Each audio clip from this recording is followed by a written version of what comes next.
Hi, so this is brief introduction for our film because it's like for the sunshine cutting machine. You will see they have so many different film, and you just wonder it's like which one is for which.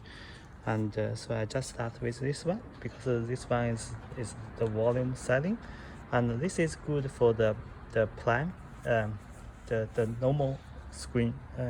For example, if it's a flat, so it will be easy, or a little bit curve, it also work perfectly for this one. And all film also have the common feature, never broken. And so this is for the plan screen. And for this one, so the compressive one, so this one have two features.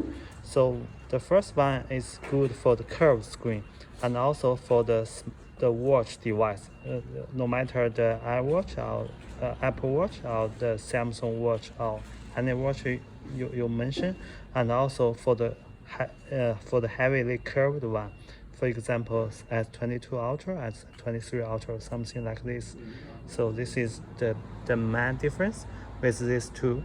So these two are both clear one, but this is for the plan and this is for the curved one and the smart watch.